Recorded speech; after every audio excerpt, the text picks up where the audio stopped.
Hi. Hi. Hello. Hello. Welcome to the Kitchen and Jorn Show. Welcome to the Kitchen and Jorn Show. Which one of us is show? And which one of us is tell? I don't know. I mean, usually I'm show and tell. Yeah. Well, we both are. We're just, honestly, we have big mouths. We big mouths, okay? We just love talking. Today we're doing a serious video. I don't know why we're starting off the tone so weird. We just love to be goofy. We love to be goofy, even about things that are serious. They're serious. It's kind of serious. I don't know. Is this really a serious video? No one's gonna die, so like it's not that serious. I don't know. I'm going on stand-up tour. I will be in Orlando December 3rd. I will be in Houston December 15th, and I will be in San Diego January 26th. I will actually have more dates to announce soon.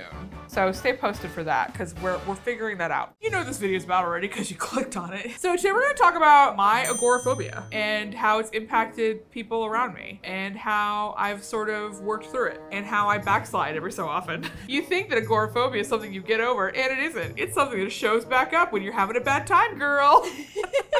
I guess we should start at the beginning. Let's start at the beginning. Because you were there at the beginning, actually. I was. The seeds of my agoraphobia were planted in the fall of 2019. As you recall, during the fall of 2019, we were shooting a little show called The Empty Suitcase Show. Yeah. As we've mentioned in a previous video, we filmed an episode in Greece where I basically had like a nervous breakdown. We still shot the episode. It's still on YouTube. It's very funny though. I went there recently to look at it and like all the comments are like, ooh, we came here after the Why We Left BuzzFeed video. So like that's just all anyone discusses about that episode now. So I sort of that for myself a little bit. Let's talk about what agoraphobia is. When people hear agoraphobia, they think, oh, you're afraid to go outside because you're afraid that you're gonna get murdered by bears. And like for some people that is true. Like people are afraid to like leave their house because they're afraid of like something that like could physically harm them from the outside world. Sure. And I think like that's a very common portrayal of agoraphobia in media, of like the person who's like, who's there? At like the window, or like, you know, they're like peeing in jars or whatever. Like agoraphobia in media is very much portrayed as like, I don't want to go outside because someone outside will hurt me, so I stay inside. In reality, agoraphobia is a little bit more complicated than that. Yeah. Some agoraphobics do feel that way, but for a lot of agoraphobics, including myself, it's a little bit more complicated than that. You aren't necessarily afraid someone's going to attack you. You're afraid that your body is going to attack itself. You're afraid that if you are out in public, something will happen to your body that you can't control and that you will be in crisis and you can't do anything about it. Or if you go somewhere, it will cause you to have like an uncomfortable physical sensation. I feel like a lot of agoraphobics are terrified of losing physical control of themselves in some way, shape, or form. And it's different for a lot of people. Some people are afraid of vomiting or pooping. Some people are afraid of passing out or getting dizzy. Some people are afraid of heart palpitations. I have my workbook with me so I can like reference it. Some people are even afraid of like being by themselves in public because they're afraid that they could get dizzy or fall down and like someone can't find them. Some people are afraid of, this is actually something I'm afraid of too. Some people are afraid of driving because they're afraid that they might pass out while they're driving. That's a thing that happens. And agoraphobia sort of like, it sort of feeds into or sometimes blossoms from OCD. As I've talked about before, I have OCD. I have a couple varieties of OCD. I have both hoarding OCD and checking OCD. They're married, okay? They're like life partners. They sort of like live together. Agoraphobia can take a lot of different formats, but it's not always people being afraid of others outside their house. Sometimes it's them being afraid of the enemy within. That's the agoraphobia that I suffer from. I'm afraid that my body is going to do something in public that will be very uncomfortable or scary or otherwise harm me. I'm afraid of passing out in public. I'm afraid of having a panic attack in public. Those are kind of my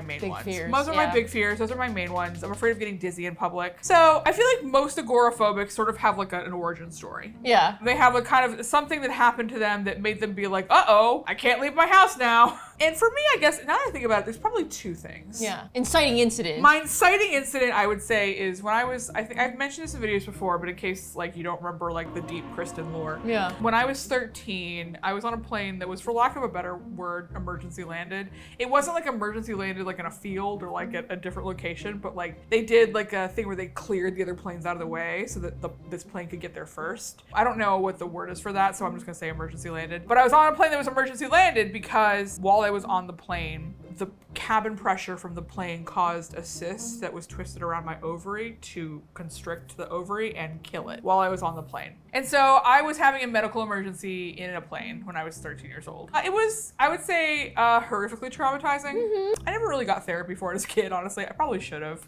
You know, I don't think we understood trauma that well. And by we, I mean boomers in general. Certainly not the ones who raised me, but you know, I don't think that boomers are really good at managing the trauma of children. So anyway, and so like, that sort of planted the seed in my mind for a medical emergency can happen to you at any time. Yeah. The other thing about it, and like my dad for like years afterwards was just like, it was a freak accident. It was just a freaky thing that happened. And it wasn't until my 20s when I went to therapy and my therapist was just like, they had like tons of warning. That wasn't a freak accident. A freak accident is something that just happens. Yeah. Like this was something that like there was tons of evidence that was just gonna kind of happen. ignored. But like in my mind, it was like, it was a freak thing. Like your ovary can just explode on a plane. But anyway, so like I think because of that, my brain is always just like, I could have a medical emergency at any time. I'm not an unlucky person, but weird does happen to me. That is true. So like that's sort of the seed. The inciting incident for this was, picture it, it's the fall of 2019. We're shooting Empty Suitcase. I have just come off a vacation at Disney World that has gone terribly. And it's gone terrible for a couple reasons. The first reason it went terrible is I am exhausted. I am drained. I am actively just being like sucked dry by my job. So that's the first thing that's happening. The second thing that's happening is that Brie wants to be a trans woman, but like hasn't really worked up the courage to tell me yet, but isn't doing a good job of hiding it. There's that source of conflict too. Oh, the other thing is that like, I don't sleep really well. Brie snores a lot. I was at Disney World in the heat, not sleeping, dealing with this stuff, having just a terrible time. And I'm having like constant panic attacks at Disney World. Like I literally was having a panic attack at Disney World every single day. Yeah. This is supposed to be like my vacation. This is supposed to be like my recharging time. I come back from Disney World like in worse shape than when I went there. And then you go to Europe. And then I went to Europe. It was the second half of the leg. So we did DC. DC was fine. London was fine. And then I got a cold.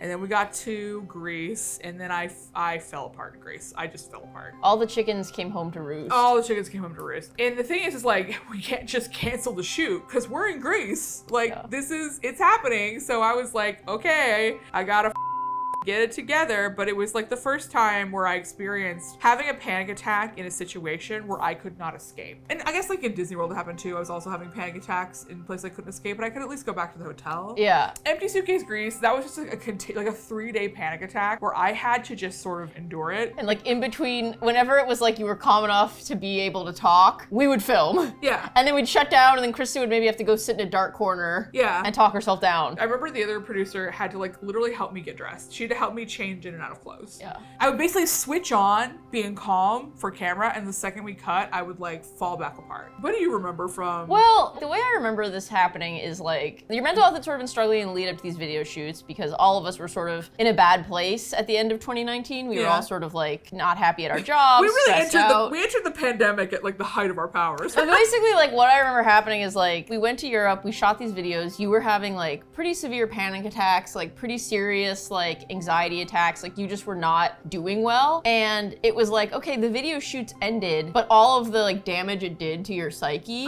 did not end. No. And then the pandemic happened. So it was like...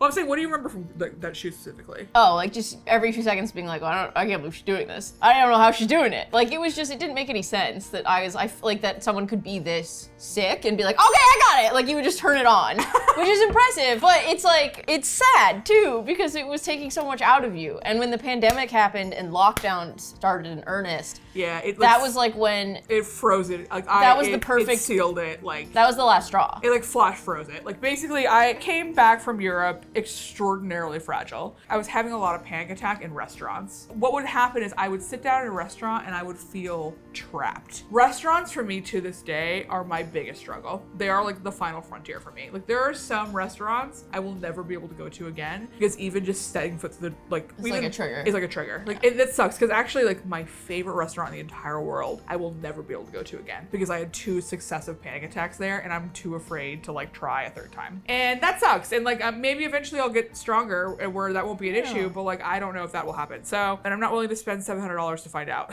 So I could not go to any place where I felt like trapped in any way, shape, or form. Like I could, obviously concerts were out. Anything where there was an obligation where I had to like be in a place. Yeah. I would either white knuckle it or I would stay home or we'd have to leave. And I tried taking beta blockers beforehand. That didn't work. Like my panic was so profound. I remember there was a day, it was like the last BuzzFeed holiday party. I was the last cast member of Ladylike to quit. So I was the only person from Ladylike at the holiday party. I'd also seen the last Star Wars movie that day. And so I was also like emotional because of that. And then I went to my last ever BuzzFeed holiday party where no one who I'd spent the last 3 or 4 years building things with was there because they'd all moved on and like I was moving on too. And then I came home and then I just sobbed. I sobbed and sobbed and cried and cried and cried. At the time I was like, I'm so sad because the Star Wars movie was bad. And it was like, that's not why I was crying. No, you're That's not why I was crying. And then January, February 2020, I slowly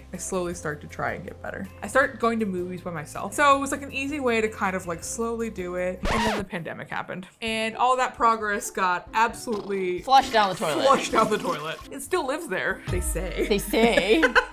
I mean, I realized we all lost our minds during the pandemic, but like my mind was like pre-lost. I had already hit bedrock by the pandemic, and so we were just digging through limestone. Yep. Like we were in the Earth's core, like just being like, I wonder how far this breakdown goes. But surprise, surprise, my fear of other places did not go away. Here's one of the problems with agoraphobia. Sometimes your fear has a basis in reality. And when it comes to COVID, oh boy, is that ever true? And that made it so much worse because before it was like, there's a 30% chance that I could have a meltdown in public and it will be bad. But now it was like, there's that, plus you could get a deadly disease that could disable you. Yeah. So it's like...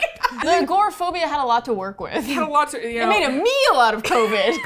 It wasn't until I started doing stand-up that I really made sustainable progress. And what's really like cool about that is it's like, how often do you hear people say stand-up comedy cured my mental illness? I know. And that was true because when you started doing comedy, you were so passionate about it. You had to go to mics, you had to leave your house, you had to go to class. Yeah. It gave you something that you cared about enough to like actually be like, okay, I want to work through this. Yeah. And that doesn't mean that like I had an easy time going to shows in the beginning. There were some shows that I was afraid to go to because I was having such a horrible panic attack. Yeah. Here's what happens to me when I leave the house and I'm struggling with agoraphobia. I will suddenly get like a horrible feeling that something terrible is gonna happen. Yeah. And then I'll get to the place and I'll get really dizzy. I will get so dizzy. And then my heart will start racing and I will get super nauseous and I will be like, something bad is happening to me, something bad is happening to me, something bad is happening to me. And like, I know in my logical brain that if I go home, the bad body stuff will be over. And so therefore it's not real. I can't get there in the moment. I had a good friend at her 40th birthday party. She got like a private dining room. My friends really go out of their way to like make it so I feel safe and comfortable, even when it's their time. And I am so mindful of how irritating that is, and it makes me feel awful. She wanted to do it. I know. She wanted me to feel like very safe. But even then, like I was white knuckling it the whole time. I basically was just like, I know this is so important to you, and I know that I just kind of sat there and I was just like, I have to just get through this. And so I just sat there and just like sat in my panic attack for like 4 hours because like she wanted me there and she made every fucking effort to make sure I could get there. I'm not cured, okay? Like this is something I'm gonna struggle with for probably the rest of my life. Yeah. But I do want to talk about like how I'm doing and also like what things kind of helped me, I guess. Yeah. And that's why I brought my agoraphobia workbook. Because I'd say you're doing a lot better. I'm doing a lot better. I'm fine 90% of the time. 90% of the time I can get up and go and do what I need to do. There are some things I just don't do anymore. I don't go to concerts anymore. I don't go out nearly as often as I used to. Basically the only time I go out is to do stand-up. I prioritize that because like it's important to you. If I had to quit stand-up, like I think I would probably become very suicidal. And it's just kind of like, if you find something that you love doing so much that you would rather die than not do it, it's like, it really puts you in a really garbage position. The biggest thing you can do for agoraphobia is like expose yourself to your triggers and sit with them and work through them. If I didn't occasionally go to places that made me uncomfortable, I would not be able to do stand-up. Because then if the only thing I did was stand-up, every show would become like a event. Yeah. Let's talk about how I manage my agoraphobia. How do you manage How it, I Kristen? manage my agoraphobia? Through a combination of medication and torturing myself for fun. I up my antidepressants by a lot. I also take beta blockers, in case you don't know what they are. Lower your heart rate and stop the physical process of panic attacks starting so you don't ruin your night, basically. So like, because sometimes when a panic attack starts, like your heart rate starts racing, you start getting dizzy, and a beta blocker like stops that from happening. Yeah. And so like that's a big important thing I have in my toolbox. Another thing I have in my toolbox is a little drug called Zofran. Zofran is an anti-nausea drug. I used to take non-drowsy Dramamine, which is basically just ginger pills, but Zofran is better. So I have Zofran that I can take as needed. Zofran is magic. It's a magic drug. It's a magic drug. Have you ever felt nauseous and you're like, ah, Zofran? Yeah, so like those are the 3 drugs I have in my arsenal. I also take gabapentin on and off. I sort of ebb and flow because sometimes it can make me a little too sleepy. If I am really, really, really in trouble, I take Xanax. So Xanax is like my rescue drug. Yeah. I probably take like half of one a month, I would say. So I have like a big pharmaceutical toolkit to like help me. Because the problem is like these are physiological reactions. And like it's really hard to like think yourself out of physiological reactions. You need a little bit of help. The other part of it is exposure therapy. That's basically this whole book. This book is just like, hey, you want to torture yourself for fun? Here you go. The main way to treat agoraphobia is something called CBT. But CBT basically is just like training yourself to not believe you're in danger or training yourself to not have a reaction. It's basically like exposure therapy. And that is a lot of what agoraphobia is. And like the problem is that a lot of people treat their agoraphobia by staying at home. And that just makes it worse. I find that if I don't leave the house for a week, I will backslide, which is why leaving the house is really important. Leaving the house is extraordinarily important. So one thing I do is interoceptive exposure. Interoceptive exposure is basically when you simulate negative panic attack-y type feelings so that you can desensitize yourself to panic attacks. So like you drink a cup of coffee and you're like, my heart's racing. Okay, the world's not ending. Okay, I'm used to it. Like there's like lots of ways of doing it. I'm not gonna, you can look it up. Look it up. It's in this workbook. You can get a book. But like interoceptive exposure basically like allows you to sort of safely simulate what a panic attack feels like. Or sometimes people who feel nauseous, they'll be like, smell something stinky or like take a laxative. You know what it's like to like feel this way and like you can kind of get more desensitized to it. Yeah. And so interoceptive exposure is my big one because if there are surges in COVID, I tend to like stay in the house for like a month and a half or whatever, however long. The problem is I was doing that and then like when I would come back out, I'd be like, uh-oh, I backslid a lot and I don't want to do shows and I don't want to see people and I am scared. Interoceptive exposure has been something that's been like kind of important to me because like it's a way to desensitize yourself from the comfort of your home by giving yourself a panic attack. It's that simple. Is that simple? And with 10 payments of $59.99, it can be yours. You can have a panic attack too. I made it. It's just, it's a continual maintenance thing. It's just another chronic illness I have to deal with. And it really sucks because, oh boy, does it ever collide with my other chronic illnesses. That's kind of the thing about chronic illnesses that I feel like a lot of people don't understand. They smash. Is that sometimes, in order to manage one, you have to cause problems for another. So I've reached a point in my chronic illness journey where my primary care doctor is sort of like a flight traffic controller. Like whenever like we have to treat something, it's like we have to run down and be like, hey, can you stop taking this for a little bit because you got to treat this other thing. Sometimes the answer is no, and sometimes the answer is yes, and we kind of just have to like manage it. You know, it's funny that I don't talk about my agoraphobia because I think it's the thing that like probably has actively threatened my life more than anything else in the last, I would say, 4 years. I'm doing my best. You can do your best too. I know it's really hard. It's really hard for me. Sometimes I kind of want to be like, give up. I should give up. Yeah, honestly, I did go through a period like that, like 2 months ago, where I was just like, should I just give up? Because this is getting too hard. And you got mad at me, so. Yeah, you can't give up. Apparently that wasn't an option. You can't give up, girl. Apparently, opting out wasn't a thing I could do because Jen would be mad at me. But there is hope. But that's the thing, right? It's like, you really struggle with it. You work really hard to management. It's like not an easy fix. It's an everyday thing. But at the same time, look how far you've come. Like you're going on stand-up tour. Even someone who does all the things Kristen does can have agoraphobia. My primary care doctor and I had like basically we had a meeting before I went on tour where I was just like, hey, a big fear of mine is that I am gonna come down with COVID in a strange place and I don't know what to do. And we came up with like a plan. We came up with like a plan for like how, like what medications I'm gonna take, how I can treat it, like how I can deal with it. I have like a basically like an expensive testing thing that I just carry with me everywhere. I carry a lot of equipment with me on tour. Yeah. And I mentioned this in the context of this video because like these are things that like help me mitigate my anxiety about that. One day at a time. One day at a time. You're not alone. This workbook really helped me because like sometimes it's really helpful to have like just a little coloring book for your feelings. Have a little homework. This is helpful too because like you write down like the things that you're worried about. You write down like your symptoms and like you write down like your goals. Sometimes it's really helpful to write down what happened as a result of something that you were afraid of, because then you can see the thing you were afraid of actually wasn't scary. I'm able to like kind of keep a record of like, here are the things that worked, so that I know in the moment, like if I feel scared, like there's something that I can do that will get me out of this. And that's really helped me. It's funny I turned to this page because it's saying like common pitfalls of like agoraphobia. Giving up because you've tried before. That happens a lot. Sometimes people backslide and they're just like, well, I guess I'll just live in my house. And backsliding I think is a part of all mental illnesses. Like I think we backslide all the time. Yeah, I don't know. Are you terrified of leaving your house too? Like and subscribe. Let us know. Let us know in the comments. Listen. Let us know in the comments if you're scared too, girl. Please don't give up. I haven't given up. I'm trying my best. You try every day. I try every day. I try so hard. Like, God damn it. New videos every Friday. New videos every Friday. I promise the next video will not be about me being sad about something. It'll probably be about food. Or it won't be. Or it won't be. Or it won't You'll be. find out. We'll find out. Bye. Bye.